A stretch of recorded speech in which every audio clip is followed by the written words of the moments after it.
Sou Mônica Granzo, CEO da Smart, apaixonada por transformar a forma como as empresas compram e se relacionam com seus fornecedores. Aqui nesse podcast, a nossa missão é explorar inovação, tecnologia e o futuro do procurement. Sempre com líderes e empreendedores que estão engajados em fazer a mudança ou redesenho do jogo no nosso ecossistema. E uma alegria estar aqui com o Léo. Léo, posso chamar de Léo? Léo Cavalcante. Pelo amor de Deus, não Léo Cavalcante, o co-founder da Lincana, uma empresa que está transformando a experiência dos fornecedores no mundo enterprise. Léo, seja bem-vindo ao nosso podcast. Muito obrigado, Mônica, pelo convite. Vai ser um prazer conversar contigo aqui hoje. Ah, que ótimo. Léo, vi que você veio da área de Direito e Finanças e há 7 anos caiu de paraquedas na área de procurement. Como foi essa transformação? Como foi essa virada de chave? Eu tento esconder bastante esse meu passado não tão glorioso. Mas brincadeiras à parte, realmente vim do direito, né? Na verdade, eu advoguei por 3 anos. Eu tento esconder isso a 7 chaves, assim, porque é um passado bem distante e as pessoas às vezes têm essa visão, né? Advogado, e você já tem toda aquela imagem. E, de fato, isso é verdade e foi verdade por um tempo. Eu passei 3 anos advogando, depois eu enveredei por uma carreira ali na área mais administrativo-financeira. Trabalhei na empresa da minha família, que era bem chão de fábrica, aluguel de máquinas, empilhadeiras, assim, um mundo bem diferente do que eu estou hoje. E eu ficava bem focado em rotinas bem burocráticas mesmo, na parte contábil, fiscal, apuração de imposto, fechamento financeiro. Então, ainda tive ali coragem de estudar 2 anos de contabilidade. Eu ainda morava em Recife nessa época. E aí foi quando eu vim para São Paulo, não foi nem para a Lincana mesmo, mas eu já vim trabalhar com tecnologia por um tempo em São Paulo, que aí eu também larguei um pouco da vida do direito, ali do financeiro. E depois aqui em São Paulo, logo depois, por algumas idas e vidas, eu comecei a Lincana. E aí foi nesse ano de 2018, 2019 que eu ouvi a palavra procurement pela primeira vez na minha vida. E não sabia eu onde estava me metendo, mas aqui estou eu, hoje, 7 anos depois, né? Que legal. Eu sou contadora de formação. Ah, é? Aí então, também algo, né? Estamos quase juntos, né? Quase eu sou junto, quase contador com a contadora, né? Ninguém escolhe, acorda e fala, nossa, eu vou entrar na área de procurement, né? Mas a vida vai nos levando. E que bom que estamos agora, né? Juntos aqui neste universo. E, Léo, qual foi seu objetivo? O que te inspirou a fundar a Lincana? Olha, sendo aí também mais uma vez sincero, né? Claro que eu não tinha um sonho, né? Poxa, eu quero trabalhar com procurement, quero trabalhar com gestão de fornecedores, porque eu nem sabia o que eram essas coisas, né? Nem sabia que isso era uma disciplina, era algo que de fato era um problema que merecia algum tipo de solução. Mas, assim, a minha vinda para São Paulo já foi um pouco dessa minha... Acho que a palavra é inquietação mesmo, de que eu achava que eu estava num mundo muito pequeno, assim. Eu achava que minha cabeça era pequena na cidade que eu morava, eu achava que minha profissão não abria meu universo o suficiente, eu achava que a gente estava falando de coisas velhas, sabe? Eu via meio que as notícias, as coisas acontecendo, eu falei, cara, não é virando servidor público, sei lá, no Tribunal de Justiça de não sei aonde, que eu vou, talvez... atiçar mais essa curiosidade, que são carreiras ótimas, dão muita estabilidade, você ganha muito bem, mas eu estava querendo algo mais. Eu tenho um pouco dessa curiosidade de sempre querer mais e querer saber mais das coisas. E aí eu fiz, eu vou me mudar para São Paulo e vou ver no que vai dar. E qualquer coisa que aparecesse ali ia ser uma oportunidade de ir para uma cidade maior, que eu sabia que podia oferecer mais coisas só pelo fato de eu estar lá. E foi exatamente isso que aconteceu. Eu comecei a navegar nesse mundo de tecnologia e depois surgiu uma oportunidade de empreender que não era ainda um produto de procurement, né? Na verdade, era um produto, coincidentemente, voltado para contadores. A Lincana, o primeiro nome da Lincana, para você que não sabe, se chamava Certidão.io. E o produto era muito simples, era basicamente uma maneira de automatizar a emissão de certidões negativas para que contadores não tivessem que fazer isso para os seus clientes, né? Então era um produto assim que tipo, não é nada emocionante, né? Falar, putz, e depois eu descobri também que a gente morreria de fome se a gente fosse tentar realmente ganhar dinheiro com esse produto, né? Porque por mais que existisse a dor, é difícil vender para contador e você provavelmente... É difícil vender para comprador, vender para contador, então, e né? E para advogado é pior ainda. Exatamente.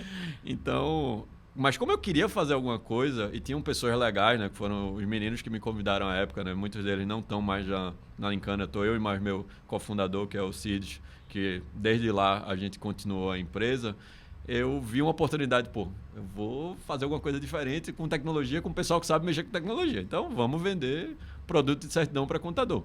Só que aí, você sabe, né? Que nunca é uma jornada linear, né? Tipo, você nunca tem... Todo mundo pergunta, então você já tinha essa visão e tal? Absolutamente não, né? Tipo, no início é muito tentativa e erro, mas aquela ideia que me agradava de, estou empreendendo, estou fazendo um negócio legal com pessoas legais, foi o que me moveu para dar esse primeiro passo. E aí a gente foi aprendendo e viu, com contador não vai rolar, mas aí, tem uma galera que gosta também de emitir muitas certidões. Parece que são os times de compliance dentro de grandes empresas. Aí a gente começou a vender não só certidão, mas lista de compliance também, né? Faz a consulta do Portal da Transparência, do IBAMA. E a gente, parece legal, mas tem muita gente fazendo isso também. Tem muita gente que vende, né? Um cardápio de pesquisas, soluções globais e tal. Só que aí a gente viu que tinha um público ali que estava um pouco mais negligenciado, né? Que aí eu descobri, né? Que era o tal do procurement. Né? Exatamente.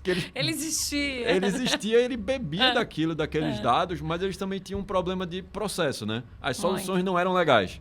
Os sistemas são muito velhos ou são obsoletos ou simplesmente não funcionam como a gente olha para o nosso celular e vê o nosso aplicativo lá brilhando e funcionando de uma maneira legal. Eu acho que isso é uma realidade não só de compras, mas de produtos vendidos para grandes empresas mesmo, né? O enterprise é muito mal acostumado com muito sistema ruim, né? Você entra numa empresa, você vai fazer um onboarding, as pessoas ficam chocadas que, meu Deus do céu, é essa tela da década de 90 aqui que eu vou ter que usar todos os dias, né? E ali começou a criar muito essa faísca do, cara, tem uma oportunidade muito legal aqui. É um mercado que, queira ou não é tão priorizado quanto vendas é, né? A gente tem soluções de CRM, né, para gerir vendas, funil de vendas, marketing, oportunidades e tudo mais. Do outro lado, o patinho feio, né, o comprador, o fornecedor, eles são vistos mais como um custo, mais como uma burocracia. Consequentemente, um sistema de gestão de clientes parece muito mais moderno do que a maioria dos sistemas de gestão de fornecedores. Mas isso, para mim, é uma mega oportunidade. Pareceu ali, cara, dá para fazer diferente, dá para a gente setar uma barra diferente aqui. A gente pode ser essa nova referência em qualidade para os softwares que são feitos nesse mercado. E o nicho que a gente entrou ali conecta muito com essa história que eu te contei aqui inicialmente, né? A gente começou a gerir dados para fornecedores, viu oportunidades para criar sistemas, né, que talvez ajudassem, né, a coletar esse dado, aprovar esse dado. Foi daí que nasceu essa ideia de ser uma solução de cadastro, né, de homologação, e agora uma solução maior de gestão de fornecedores, ou de SRM, né, que é o primo lá do CRM, que é o Supplier Relationship Management, que é exatamente um portal, uma forma de unificar a jornada e a experiência desse fornecedor dentro das empresas. Léo, olha, a sua visão estava certa, né? Realmente existia um espaço muito maior e hoje a Lincana está conquistando o Brasil, espero que em breve fora. Vocês já estão atuando fora do Brasil? Felizmente e infelizmente, sim. Tá. A gente começou a atuar agora com alguns clientes internacionais. E eu digo felizmente, legal, né? Tá crescendo e todo mundo fala, congrats, né? Agora, infelizmente, a complexidade que você assume, né? Principalmente com uma solução que envolve dados, né? Workflows e produtos e fluxos muito críticos, é um desafio também muito grande que está me dando bastante dor de cabeça. Mas sim, a gente começou a operar agora em Canadá, Estados Unidos e 2026 um pedaço ali da Ásia, que vai ser também aí uma... Vamos ver o que vai dar. Parabéns, Léo de Recife para o mundo, né? Isso aí.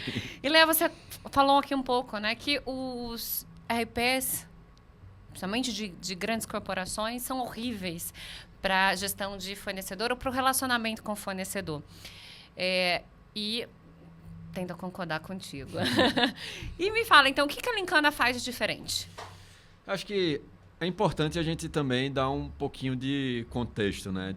Os RPs tradicionais, quando a gente pensa lá naquelas soluções lá da década de, sei lá, agora já de 60, 70, né? São soluções aí com mais de 50, 60 anos. SAP, Oracle, os maiores, né? Eles foram não pensados como sistemas para interagir com usuários externos, como fornecedores, mas como sistemas internos, né? A primeira coisa ali foi automatizar e digitalizar o back-office, né? A gente falou de financeiro, contábil, RH, operações. Então, o RP basicamente era onde esses usuários do back-office ou da operação iam lá imputar dados.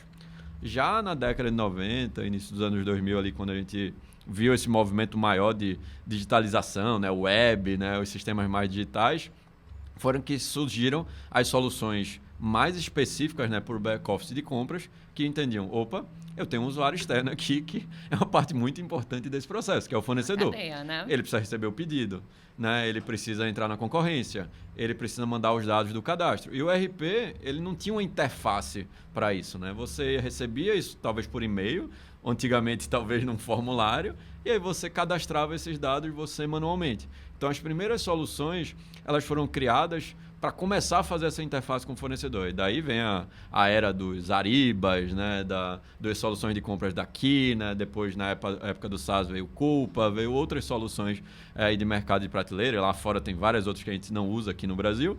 Sim. Mas, ainda assim, essas soluções, elas entendiam a existência do fornecedor, mas, ao mesmo tempo, elas eram hiper focadas em gerar valor para o comprador, né? Para o comprador como usuário interno, que vai precisar comparar propostas, pedidos, saber a vendor list. E a gente percebeu, e aí eu percebi, né, depois de alguns bons anos, né, entendendo esse mercado, que essas soluções, por terem esse hiperfoco no usuário interno ainda, elas negligenciavam muito ainda a experiência do fornecedor, né, que é um usuário muito importante nesse processo. Se o teu fornecedor tem dificuldade para se cadastrar na tua empresa, porque tu pede um formulário lá, ele tem que fazer tudo na mão, isso vai demorar o teu time to market para ele ser cadastrado, para ele poder participar de uma concorrência, né? E essas soluções não tinham muitos incentivos para atacar esse problema, porque era um problema menor dentro do problema de gestão do spend, né? Onde tinha talvez um saving mais óbvio. Então, o nosso prisma ali foi atacar essa parte mais ligada a controle e governança, que era onde a gente via muitas áreas normativas, né? O time do compliance, o time do legal, o time do CSC, né? O time de excellence, que estavam ali orbitando nesses dados e querendo que os fornecedores pudessem operar de uma maneira mais eficiente. Então, a Linkana, em resumo, né, hoje a gente fala que a Linkana é uma solução de SRM, mas ela nasceu com um core muito focado nos processos de cadastro e homologação de fornecedores, né? Então, isso basicamente é um novo fornecedor precisa entrar na tua empresa. Se tu é uma empresa pequena, feita as Markets, ou a Linkana, por exemplo, né? Nós somos menores comparados com a Vale, comparados com a Raizen. Nosso processo para contratar um fornecedor é bem mais simples. Vamos aqui para um estúdio de podcast, né? A gente não vai fazer um due diligence, categorizar. Minha categoria podcast tem 50 questionários, mas uma empresa de capital aberto, que tem uma série de normativos, tem uma série de regulações, ela já é muito mais criteriosa, né? Ela já precisa ser muito mais preocupada se aquele dado bancário é da titularidade ou não do fornecedor, porque se pagar errado pode gerar um problema muito grande. A gente está vendo aí, né, episódios de invasão, de hacking, o cara fraudou, colocou o dado errado, transferiu o dinheiro para onde não devia. Então, existe uma governança muito maior nessas informações e aí é onde a gente ataca no core desses processos, né? Automatizando tudo que dá para automatizar, simplificando essas validações para evitar fraude, evitar erros, né, desse tipo de processo, integrando esses RPs também, porque você quer coletar tudo isso do fornecedor, coletar todo tipo de dado público, todas aquelas certidões, aquelas listas, tudo que a gente falou, pesar tudo isso, ver se aquilo está dentro da política ou não. Se não precisar de aprovação, eu aprovo automático, integro direto no teu RP e consigo te dar esse fornecedor pronto para você operar com ele. Eu tiro toda aquela parte chata e opero e te ajudo a operar lá com ele. Então esse foi o core que a Linkana nasceu, só que aí isso foi evoluindo. Eu queria ficar monitorando esse pessoal, porque qualquer coisa que mudar, eu quero ser alertado. Exatamente. Aí a gente vai lá e faz isso também. Eu quero agora gerir e avaliar esse fornecedor, porque eu tenho fornecedores críticos que eu quero saber a performance, e se ele tiver com algum problema, eu quero gerenciar um plano de ação e acompanhar o cumprimento desse plano. Estou lá eu e ajudo também nesse processo. Eu quero uma forma de me comunicar com o fornecedor, porque eu faço tudo por e-mail. Eu queria um portal que eu mando a mensagem, chega para todo mundo, eu tenho um registro disso. Eu comecei a atuar nessa frente também, porque aí eu entro nessa jornada do relacionamento do fornecedor. E você está vendo que eu não estou falando de compras especificamente, não estou falando de RFP, de concorrência, de pedido. Meu foco é numa área que não é o maior foco da maioria das soluções de compras, muito embora eu estou no mercado de compras, e foi por aí que a gente começou a construir e continua construindo essa visão da Linkana de SRM. Perfeito. Então, novamente, parabéns aí pela tua visão, pela evolução da solução. Com certeza gera muito valor para os clientes, para o mercado. Né, como você vê que essa experiência do fornecedor impacta diretamente na eficiência, na reputação das grandes corporações? Eu acho que esse a forma como as empresas estão enxergando isso tem evoluído, eu diria. Porque eu acho que no início, as empresas, até nesse contexto histórico que eu estava dando, né? Tipo, é muito difícil você priorizar os problemas do seu fornecedor quando você tem muitos problemas para resolver, né? Pô, a minha área de compras está lá, toda desorganizada, fazendo tudo manual. Minha prioridade é primeiro resolver meus problemas internos. E em muitas empresas a realidade ainda é essa, né? A parte de comprar ainda está muito desorganizada. Então é muito difícil você partir e dar um salto para priorizar a experiência do seu fornecedor. As empresas começam a perceber, e talvez por isso que a gente fala, mas a Linkana é uma solução que serve a que tipo de empresa? São empresas grandes, né? Quando a gente fala grandes, é tipo empresas de capital aberto, empresas com mais de 5 mil funcionários. Esse é normalmente o perfil médio que tem um fit maior com a dor da Linkana. Por quê? Porque quando a gente chega numa empresa dessa, a experiência do fornecedor numa empresa dessa já é, cara, eu tenho 12 sistemas que eu preciso conhecer aqui, porque parece que eu me cadastro por aqui, mas eu mando um e-mail aqui. Quando eu preciso mandar o pedido de compra, eu preciso subir ali. A nota fiscal em outro lugar. O contrato eu preciso assinar ali e eu preciso ver aqui. O portal, para ver se eu tenho algum pagamento em aberto, eu preciso mandar um e-mail para outro lugar. Inclusive, acho que a Linkana teve que passar por esse processo para virar fornecedor, Tá, né? De eles. Muitas dessas grandes corporações que são seus clientes hoje, né? Eu conheço todos os processos, então eu passei por todos os sistemas, porque eu faço... Já foi cliente da ineficiência, né? Eu faço questão de eu fazer o processo.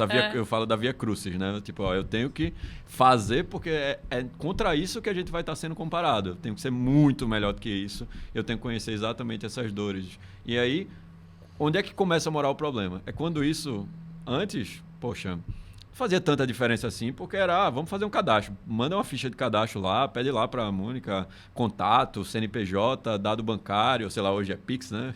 A chave Pix, está cadastrado o fornecedor.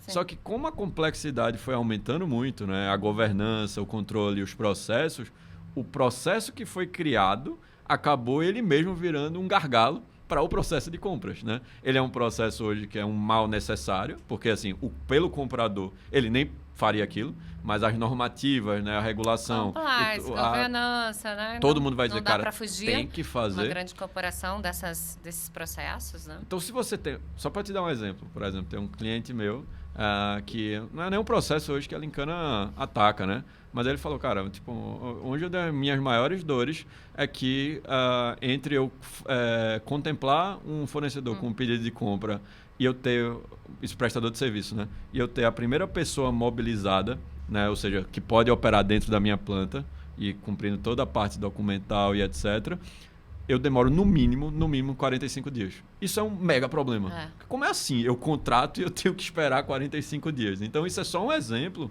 de algo que, quando você não tem um processo de governança e controle bem feito, né? Eu já entrei em clientes, por exemplo, que a média para cadastrar um novo fornecedor passando pelo onboarding, pela homologação, era de em torno de 120 dias, né?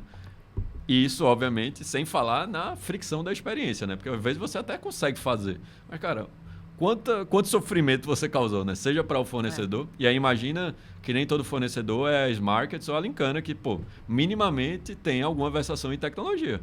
Mais da metade da base de grandes empresas são pequenas e médias empresas de um setor mais tradicional, pessoas que não são tão versadas em tecnologia, em software, e aí se deparam com uma solução horrível, né? E muitas vezes elas deixam de ser contratadas porque elas sequer conseguiram subir lá a proposta, né? Subir a RFP, concluir o onboarding naquela solução. Então isso, as empresas começaram a perceber que elas estavam criando um gargalo, inclusive por conta de feedbacks muito negativos da experiência desses fornecedores, né? Então a gente começou a ver um movimento maior em entender que é um mal necessário, a gente precisa ter uma governança e controle por uma necessidade para o nosso porte, para o nosso nível de empresa, mas a gente precisa também que esse processo funcione, não porque eu quero ver só o fornecedor feliz, é porque sem o fornecedor engajado e utilizando esses processos, do nosso lado a gente vai perder valor também, né? Então essa combinação essa pressão positiva aí nessa direção foi o que eu acho que começou a fazer com que esses projetos se tornassem relevantes assim, e que a experiência do fornecedor começasse, não a voltar, porque eu acho que nunca teve no centro, né? Mas ela começasse a ter espaço no centro da discussão também. Eu costumo dizer que o fornecedor é um elo super importante da cadeia. Na verdade, não existe uma cadeia de supply, não existe procurement se não tiver o elo do fornecedor. Exato. Né? E quando nós somos ineficientes na experiência do fornecedor, ou gera realmente um gap para ele, com certeza eu vou refletir essa ineficiência dentro da corporação também. Né? Então, a gente sempre se preocupa muito em como está sendo a experiência desse fornecedor. Porque alavancar o fornecedor significa gerar valor para a própria companhia. E não podemos deixar de falar de IA, né? Então, estamos aí, né, com esse tema super em alta e várias discussões importantes sendo direcionadas para a nossa área de procurement. E como que você vê esse tipo de tecnologia, né, a inteligência artificial apoiando nessa área, apoiando na experiência do fornecedor e apoiando na estratégia de negócio da Lincana? Massa. Acho que essa é a pergunta da vez, né? E eu sinto que eu tenho uma resposta que ela tem dois lados nessa resposta. Acho que, por um lado, eu sou, pessoalmente, principalmente, super empolgado assim, com o que esse tipo de aplicação já tem feito, né? Não só na minha vida pessoal, nas coisas que eu faço pessoalmente, mas também no como isso pode garantir muito mais produtividade para tudo que a gente faz, né? Seja, sei lá, as coisas mais simples, né? Legendar um podcast, né? Tipo, isso ficou muito mais fácil hoje em dia, né? Até coisas mais complexas como, sei lá, você vai fazer uma consulta de banco de dados em SQL, você não sabe nada de SQL, mas você consegue fazer com que um IA te ajude a fazer essa consulta, né? Então, eu sou mega empolgado, eu uso muito, eu diria que soluções de IA, né? Tipo OpenAI, ChatGPT, por exemplo, eu acho que hoje é o SaaS que eu mais uso, né? Tipo, o software lá que eu estou mais tempo interagindo. Só que, por outro lado, principalmente nesse mercado enterprise, eu vejo que é natural, né, esse movimento de empolgação, mas eu também vejo uma certa... E, mais uma vez, né, acho que não tem nem certo ou errado, acho que tem que tentar mesmo, mas há uma afobação em tentar demonstrar que já existe IA, onde na prática não existe absolutamente nada. E deixa eu dar um exemplo aqui para talvez ficar mais prático, né? Em junho eu fui para a DPW, né, que é a Digital Procurement World, que ela, enfim, é uma das maiores feiras de tecnologia em procurement. Eu acho que hoje é a maior, que a sede, a edição mais oficial é em Amsterdã, mas essa edição eles fizeram ali no Brooklyn, lá nos Estados Unidos pela primeira vez. Estão querendo fazer uma edição americana. Eu falei, já fui lá para Amsterdã, deixa eu conhecer lá nos Estados Unidos o que é que eles estão falando. Foi agora, né? Pouco tempo. Acompanhei, acho que você divulgou, né? Um pouco do resumo da sua experiência. Exato, eu escrevi algumas coisinhas lá. Acompanho, inclusive, viu? Todas essas publicações. Muito obrigado. Não estou sendo tão constante como eu gostaria, porque você sabe como a nossa vida é corrida, mas eu sempre gosto de compartilhar as ideias que estão na minha cabeça. E aí uma das ideias que eu também escrevi sobre, né, que eu vi lá, é sobre o quão aderentes são os projetos de AI, principalmente olhando no mercado enterprise, né? A gente estava falando agora há pouco da Microsoft, né? Então, um parceiro aí de vocês. E eu vi um pesquisador, né, de Stanford, MIT, que também é um lead researcher lá na Microsoft, que é o Satya, que ele estava contando de um estudo que ele fez exatamente para entender qual era o nível de sucesso desses projetos de compras, né? Tem uma solução nova para spend analysis, né? Para mudar isso, tal, que usam agents, que usam AI para isso tudo. E aí ele foi analisar centenas desses projetos para entender o quanto dele realmente já estava virando em produção, né?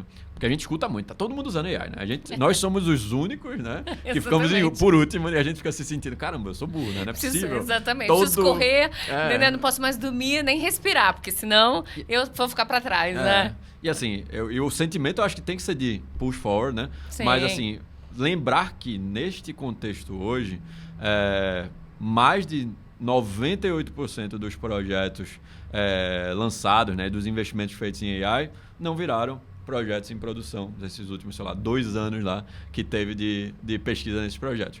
E aqueles 2% que viraram? Aí ele fez um corte neles, né? Não tinha nada, tipo, spend analysis tem mais, não.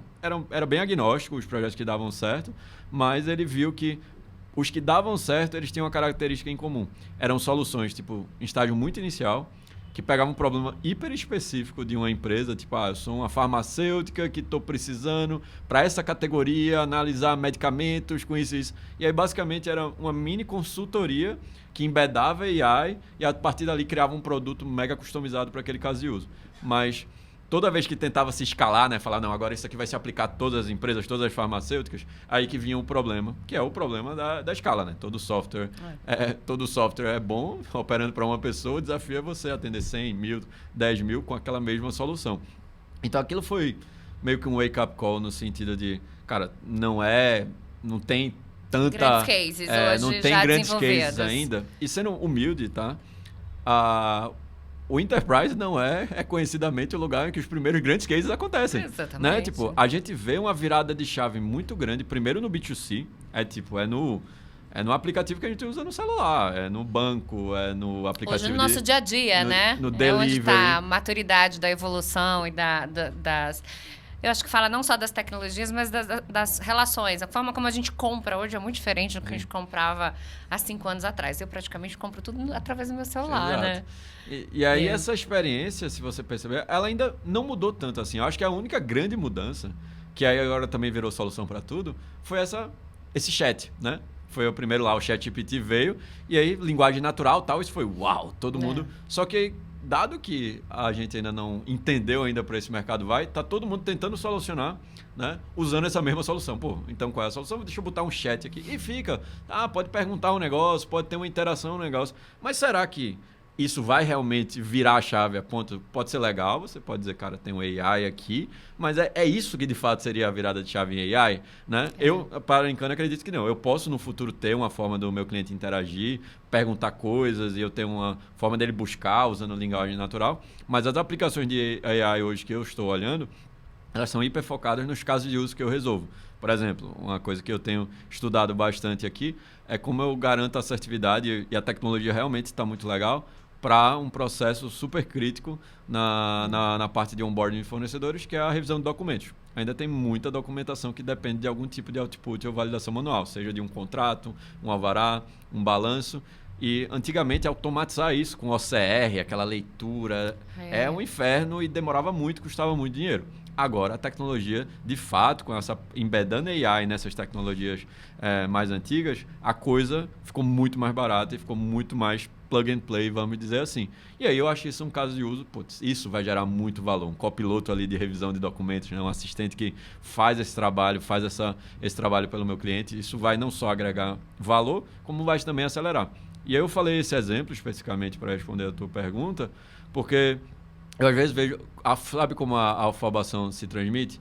É quando a pessoa inverte a lógica de problema-solução. Do tipo, eu tenho um problema que revisar documento é manual, AI é uma tecnologia nova que me ajuda a resolver esse problema. Isso é a melhor forma de você garantir que você vai gerar valor e, consequentemente, você vai ter uma aplicação que com AI está gerando mais valor para o usuário.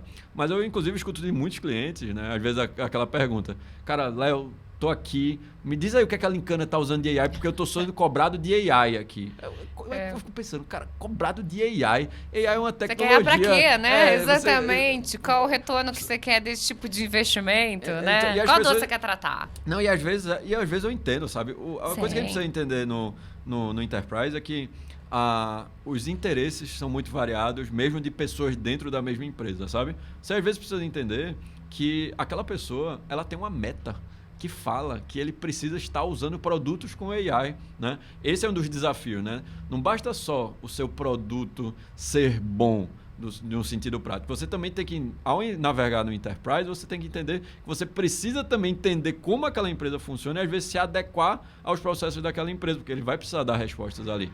Mas você tem que tomar cuidado para que essa pressão não faça com que você se afobe também e fale, não, então vamos botar qualquer coisa aqui, diz que tem AI, porque vai funcionar, vai. Mas aquilo não vai agregar valor no teu produto. No médio e longo prazo, você vai ser só mais um que fez isso e, consequentemente, todo mundo está dizendo ou querendo dizer que tem AI. Então, hoje, você pode ser o legal da vez, no futuro você só vai ser mais um, não vai se diferenciar. Então, eu sinto que tem que haver esse equilíbrio, com minha empolgação pessoal e a forma com que eu quero que isso vire a realidade do meu produto, mas, ao mesmo tempo, sem inverter a lógica de eu tenho a solução aqui na mão, agora deixa eu caçar problema, e se não tiver problema, eu vou botar a solução de todo jeito, porque eu quero dizer que é legal dizer que eu tenho AI no meu produto, né?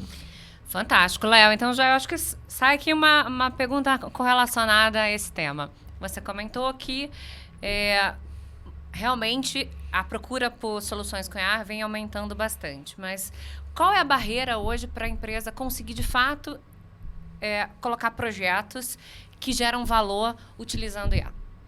Então, na sua visão, o que é impedindo a construção de cases relevantes de sucesso e ganho de escala desses cases? Não só no Brasil, né, mas a nível aí global, que você veio recentemente de um evento que trouxe perspectiva realmente de avanços já nessa área, mas com poucos cases ganhando escala, né? Então, qual, na sua visão, as principais barreiras? Eu acho que a gente tem que colocar, obviamente, o espectro...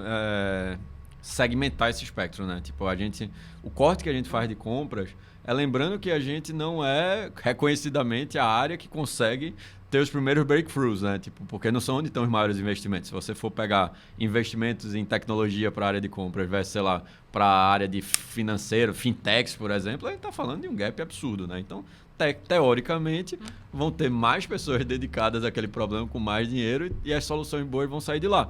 Então, a gente tem áreas, né? A gente já vê, por exemplo, em use cases assim que AI tem transformado bastante coisa, né? Por exemplo, na parte de suporte e atendimento ao cliente, né?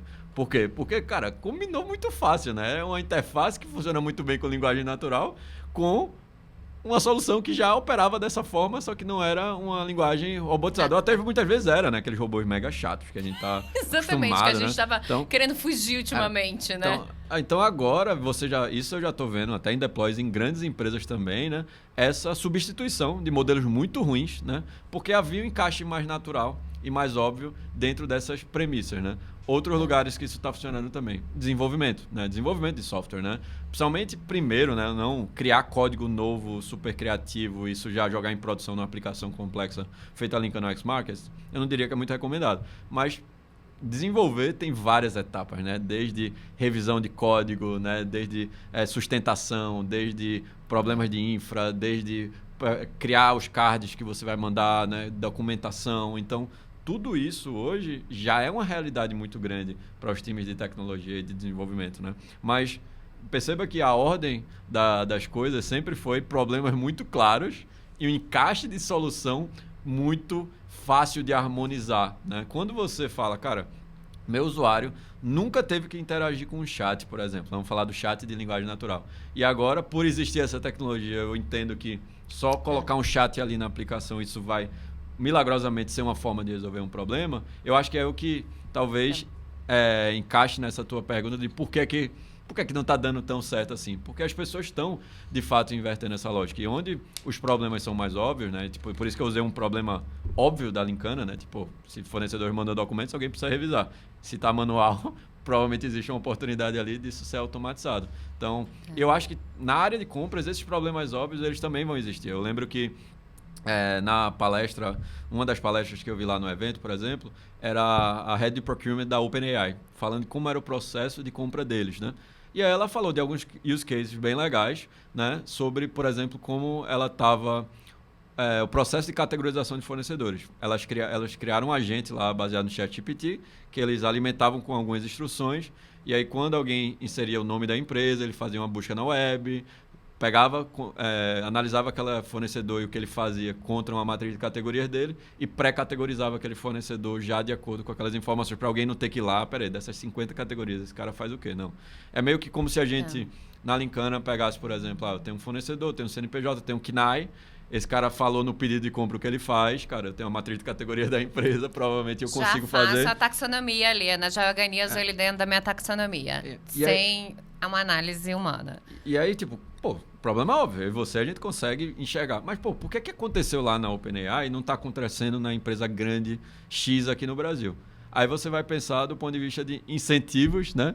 E liberdade para fazer isso, né? Eu estou falando da pessoa usando o próprio produto. Então, todos os incentivos do mundo, né? Para que ela faça procurement, porque aquilo ali vende mais o produto, tá tudo em casa, né? E comparativamente, quando eu entro numa empresa grande, eu vejo que muitas vezes, sei lá, eu chego para a Lincana e eu vou ter que convencer uma pessoa de cyber que está com algumas reticências sobre a contratação da Lincana, né? Para essa pessoa é indiferente se eu tenho AI ou não, se meu produto é legal ou não. Ele vai olhar para mim e falar, você tem certificação ISO 27001? O que isso tem a ver com AI? Absolutamente nada. Mas para ele é o que importa. Porque para ele, aquela decisão vai ser baseada em fornecedores mais seguros. E a forma como ele comprova para a diretoria que ele contratou um software seguro é aquela certificação. Então, você tem que entender que são esses os incentivos que vão estar movendo as coisas lá, e os projetos dentro das grandes organizações são movidos por pessoas que estão lá, sendo pressionadas para coisas que muitas vezes não é. Cara, seu foco é resolver uma solução real. A gente tem um trabalho gigantesco aqui na categorização de fornecedores, vamos melhorar isso. Isso não é muito natural. Não acontece. E, consequentemente, as pessoas, eu acho, né, não estão focadas em resolver problemas.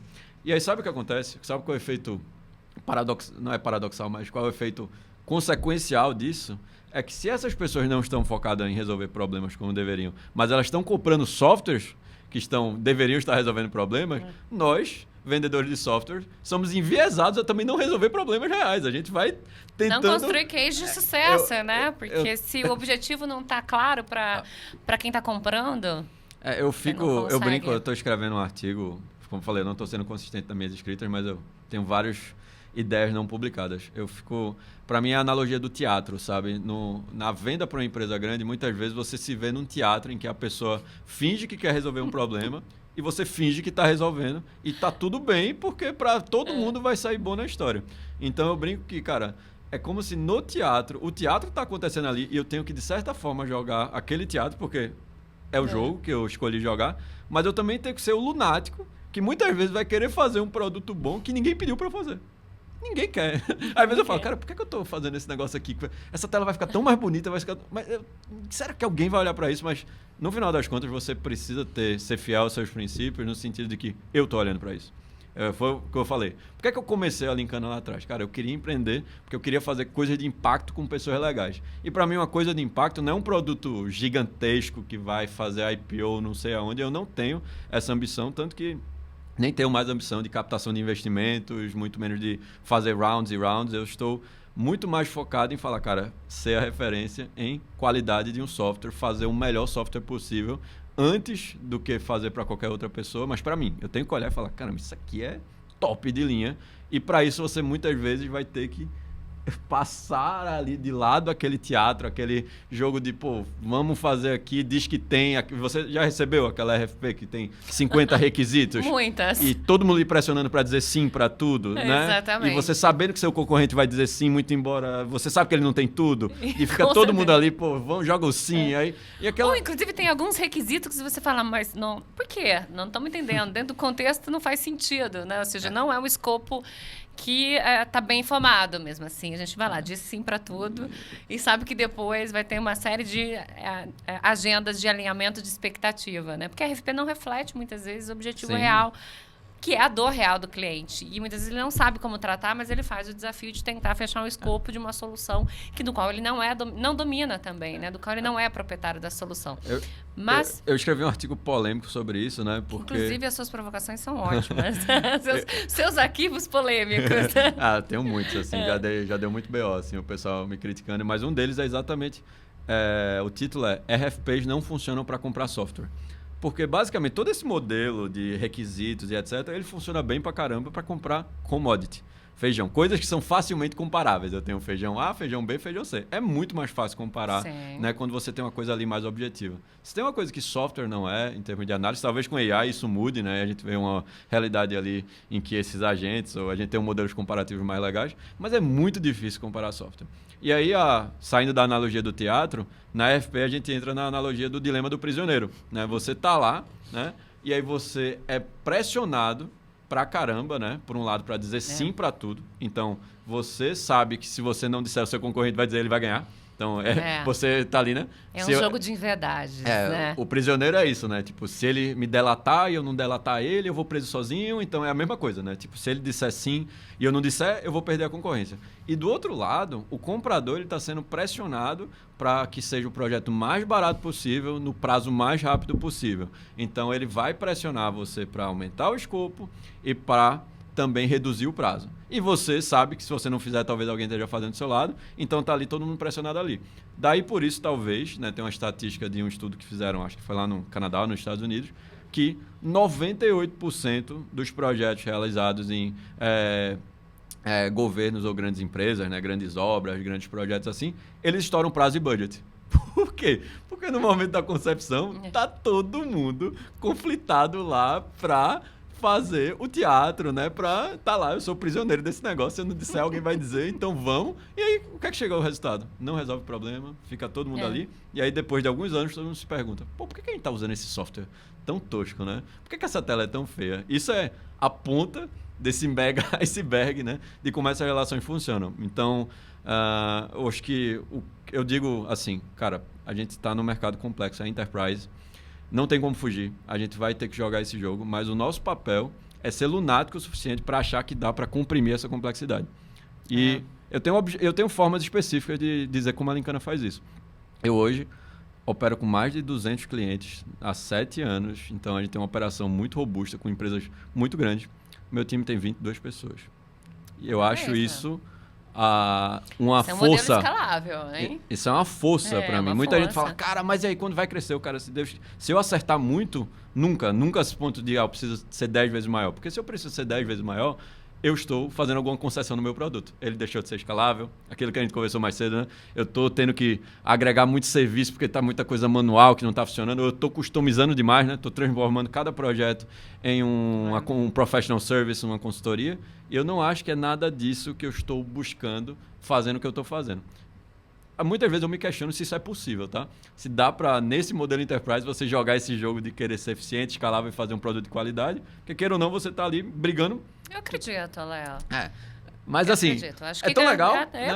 Exatamente. Acho que o sucesso não é refletido apenas para as empresas que crescem tantos 2, 3 dígitos ano sobre ano, que vai para a IPO, né? As pessoas fazem essa analogia. Sucesso é você cumprir o teu objetivo como empreendedor. E o teu objetivo é claro, né? Eu quero ter um produto de excelência, né? E realmente ser então considerado como uma referência na minha solução para os meus clientes. Não importa se o tamanho que você tem, quantos funcionários você tem. Para você, sucesso é isso. É ter um produto considerado como referência de mercado.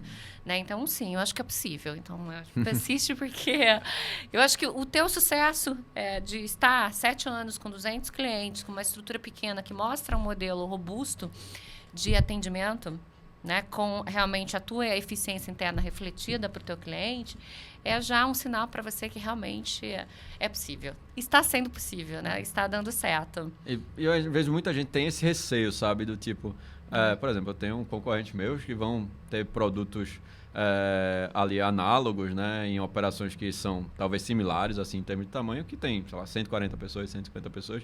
E às vezes o cliente fala, cara, mas eu vi lá, o teu concorrente tem, sei lá, 7, 8 vezes mais pessoas do que a Lincana. Eu fiz, tá vendo?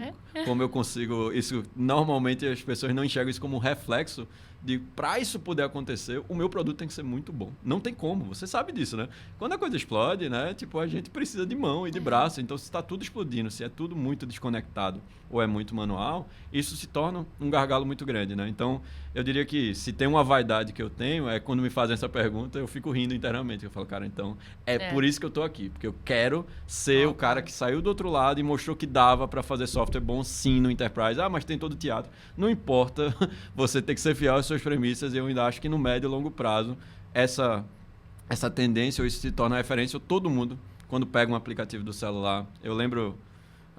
quando eu usei, por exemplo, o Nubank, que foi o primeiro banco digital pela primeira vez, eu tive esse momento de, cara, meu Deus do céu, isso aqui é outro mundo, né? Todo mundo é acostumado com a agência e tal. Então, se eu conseguir trazer um mínimo desse sentimento quando alguém usa a Lincana num contexto em que é bem análogo, né? Do tipo, antes e depois, para mim, eu acho que isso já paga a minha vaidade, já alimenta meu ego, já me motiva muito para continuar nessa jornada também. Esse é o seu conceito de sucesso, né? Já falei, você já tem ele, você já é um empreendedor de sucesso. A Lincana já é uma solução de referência no mercado. E você fala, realmente, as pessoas entendem muitas vezes que o valor da empresa está associado ao número de funcionários que ela tem registrado, né?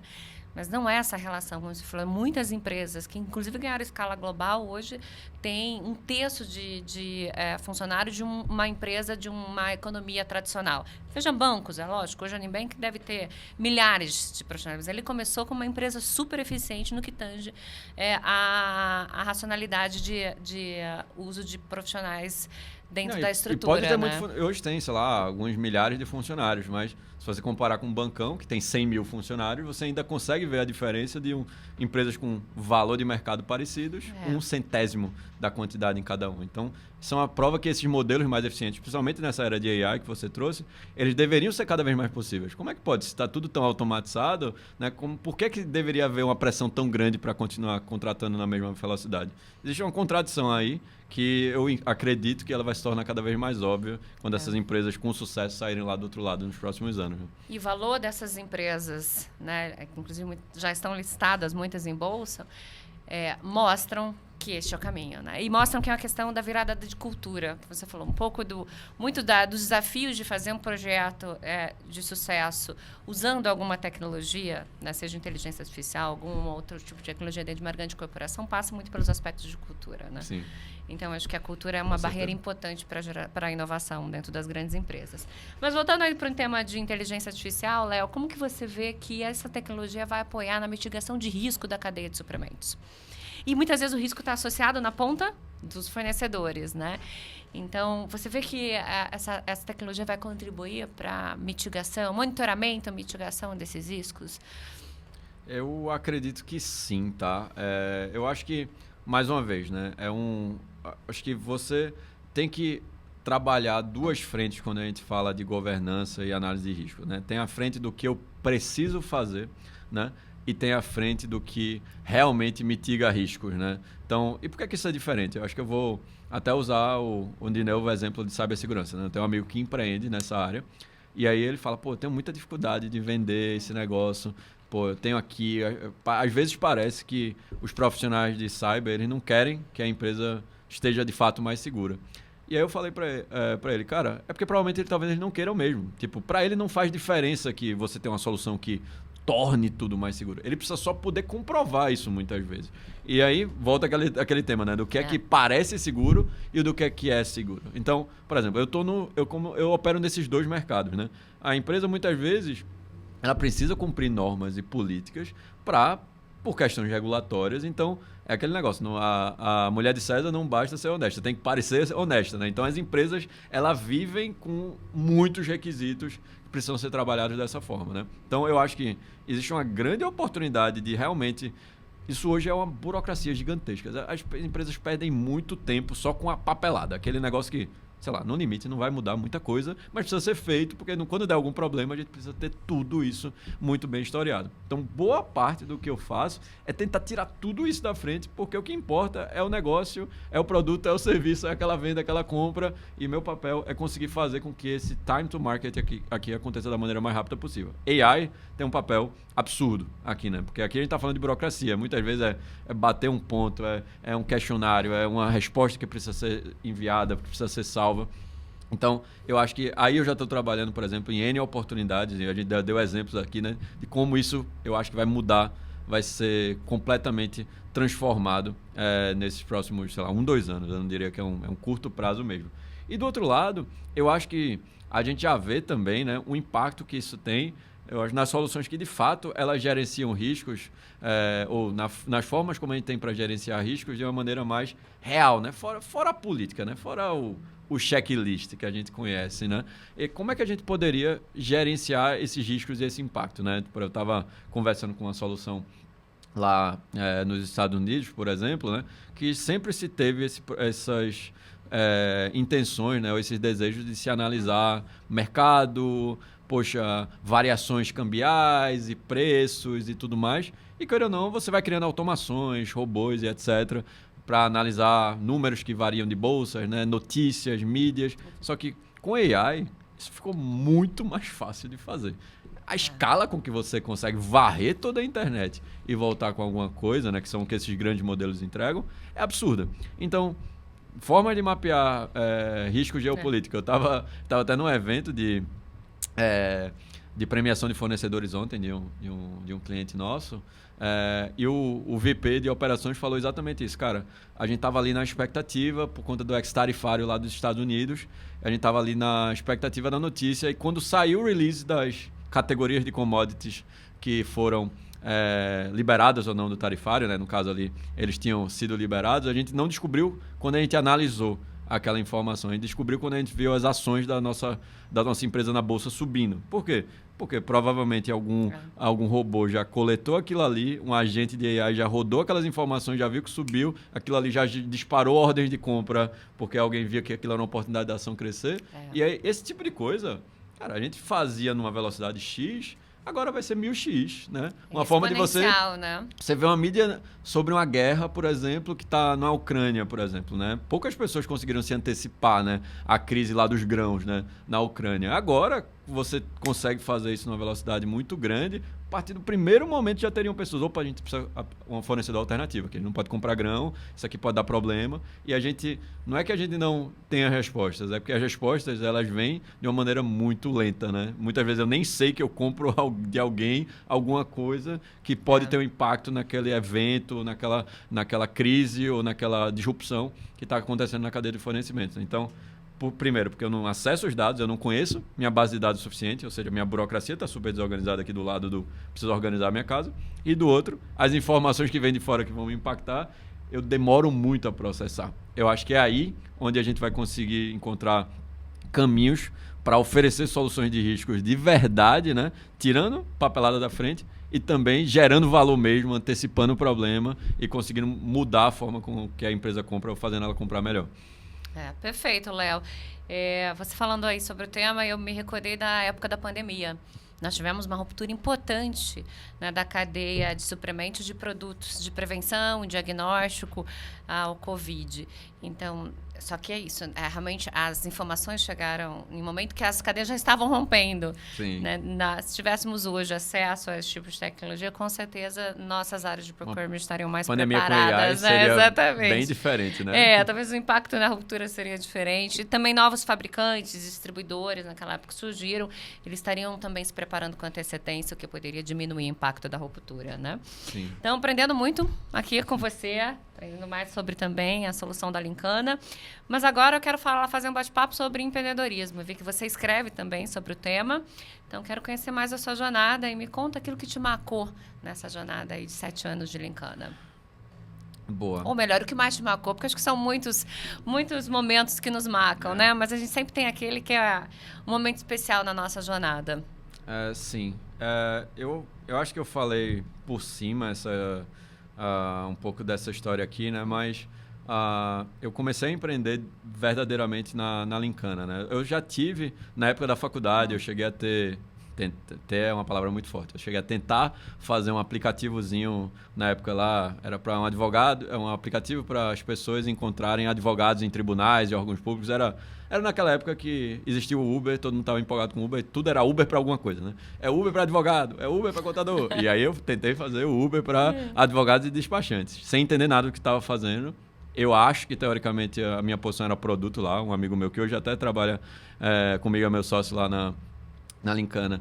Ele era o CEO dessa empresa, né? Dessa tentativa. E ali eu cometi todos os erros possíveis porque eu não tinha a mínima ideia do que seria realmente ser um empresário, né? Realmente tocar um negócio na prática. Ali eu brinco, tem até no meu LinkedIn, né? Fiz tudo que não deveria ser feito, cometi todos os erros, né? Tudo que está fora do playbook de empreendedorismo, com certeza, eu cometi lá. Só que na Lincana eu tive realmente essa jornada, eu diria até é uma grande montanha-russa, isso é para todo mundo, independentemente se é tecnologia ou se é mercado tradicional. E a gente, por estar em tecnologia, e meu co-founder, ele já tinha um pouco dessa visão, ele tinha uma admiração muito grande pelos grandes da tecnologia, né? E quando a gente fala de tecnologia, a gente fala do Vale do Silício, né? A gente pensa no Silicon Valley, e os Facebooks, e os Googles, e a Apple, as Big Techs. E todo mundo, queira ou não, é muito draveado pelos conteúdos que vêm desse mercado. E aí, por muito tempo, a gente sofreu essas influências de, a gente precisa estar mais próximo do Vale, vamos para tentar se aproximar lá. E aí tinha, por exemplo, a comunidade da Y Combinator, que é um grande dessas aceleradoras, né, do Vale. Meu sócio fez uma lavagem cerebral em mim e ele adorava os caras e eu comecei a adorar os caras também. Não, a gente tem que ir para lá, vamos, faz a aplicação. E foi aprovado 1, 2, 3 vezes. E aí a gente acabou passando e foi investido pelos caras. Aí você entra ali num petit comitê, num uau, e você começa a se achar uma pessoa genial porque você agora tem dinheiro, né? Você recebeu dinheiro de investidor e agora você vai contratar pessoas e isso é sucesso, né? Até um determinado momento, aí chegando na resposta à tua pergunta, né, sobre o que foi marcante, foi a minha jornada em perceber que talvez não era bem isso que importava para mim, né? Esse era o jogo que estava todo mundo jogando. Todos os meus amigos jogam ainda esse jogo, meus colegas, todos os empresários que eu admiro muitas vezes jogam esse jogo, mas o marcante foi perceber que existem outras formas de jogar esse jogo que são tão válidas quanto. Tudo depende do que você quer fazer e quais são as suas motivações, né? Então, você quer fazer uma empresa venture backable que vai captar investimentos e etc. Saiba que isso é um jogo em que quanto mais você dá certo, mais você vai ser pressionado para crescer. Consequentemente, pessoas vão dizer que você precisa contratar, você precisa assumir riscos que talvez você não queira assumir e você também vai abrir mão do controle da sua empresa. Esse é o jogo, né? Dinheiro não vem sem contrapartida. Você está disposto a fazer isso? E se tudo der certo mesmo, aquilo que você construiu, você vai vender para alguém, você vai abrir capital na bolsa e correr o risco de, se as pessoas não gostarem mais de você, vão lhe tirar também, porque é uma empresa de capital aberto, os interesses não são mais controlados por você. Então, esse jogo, ele é muito válido, né? Mas, saibam também que é um jogo super difícil, né? Pouquíssimos são Mark Zuckerberg para chegar lá.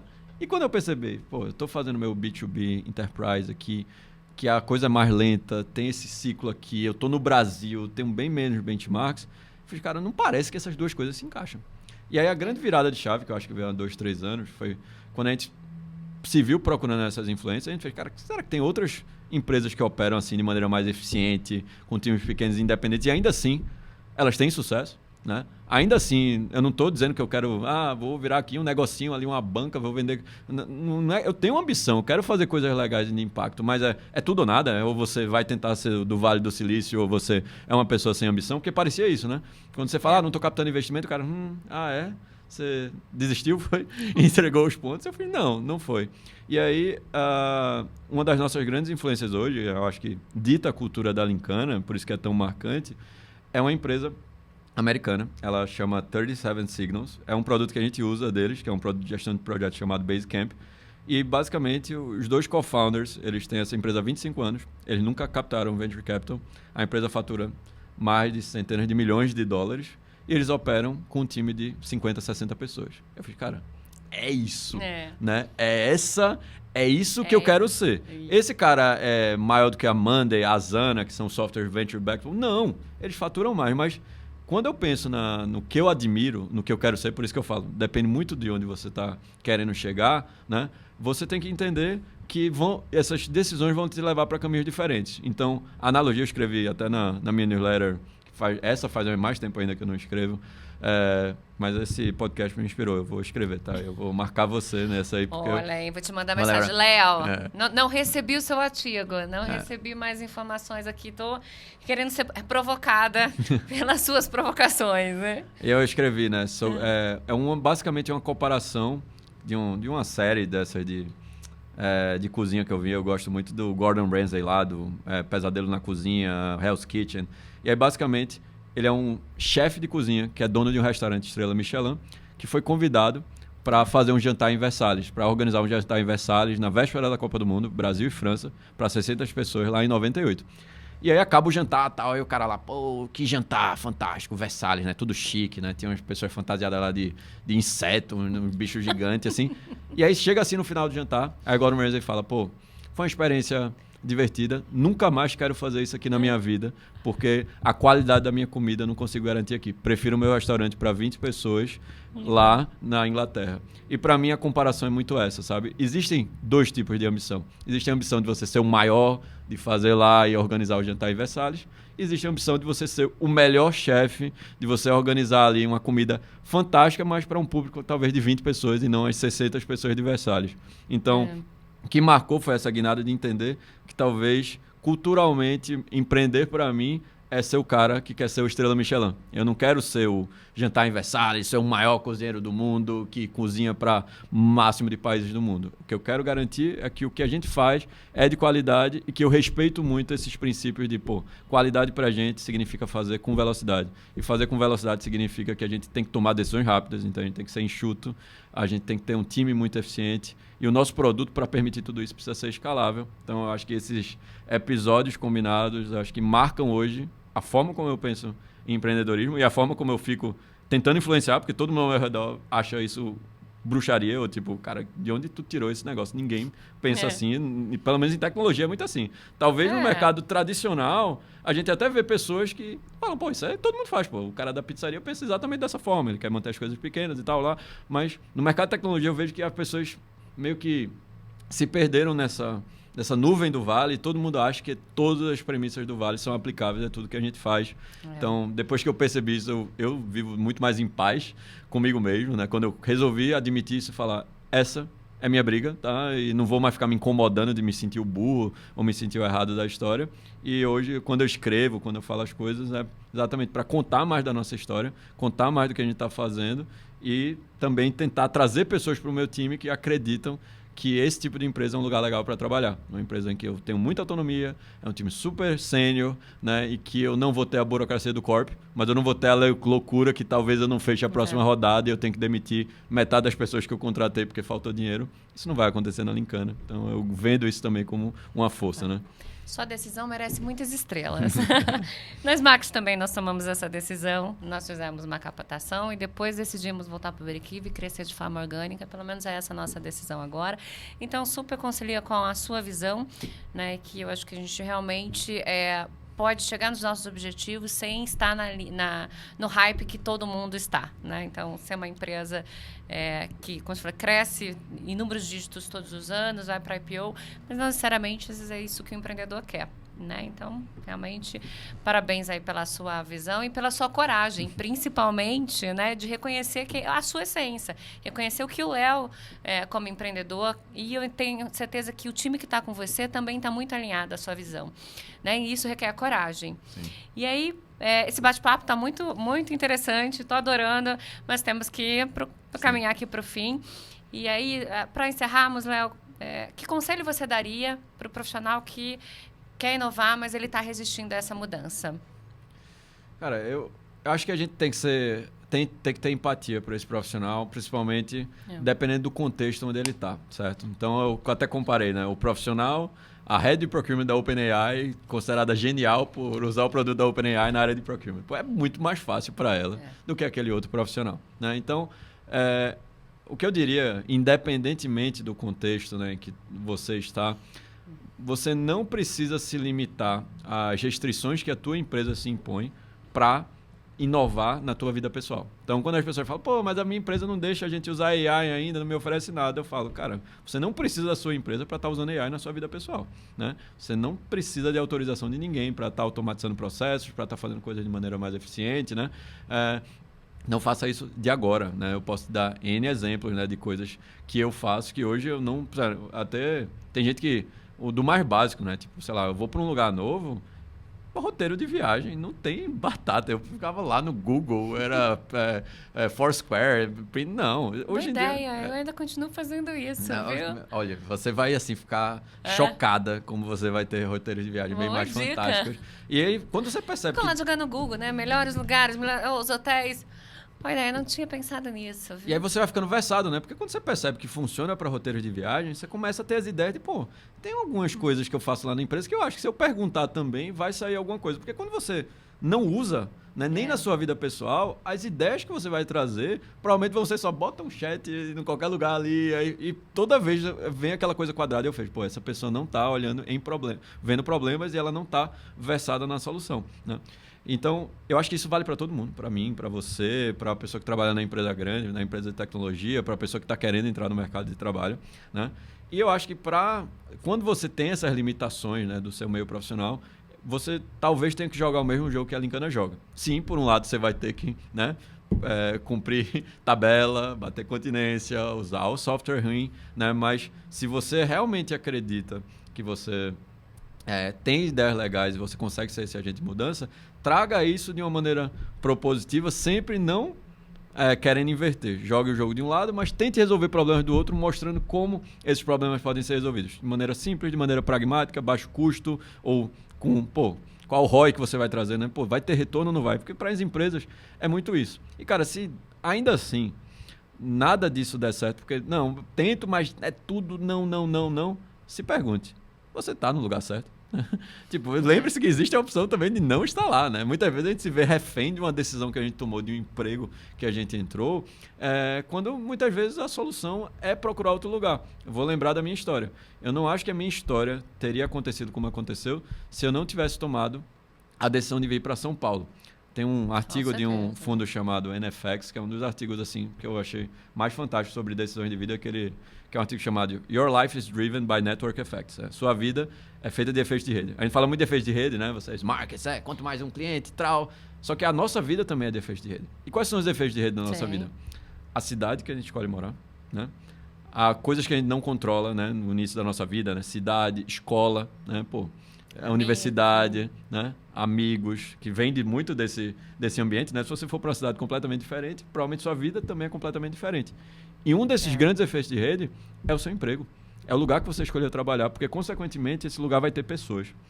E essas pessoas, você vai ser uma média de quem elas são. Por mais que você ache que você é diferentão, você vai se tornando muito mais parecido com as pessoas com quem você convive do que você gostaria de admitir.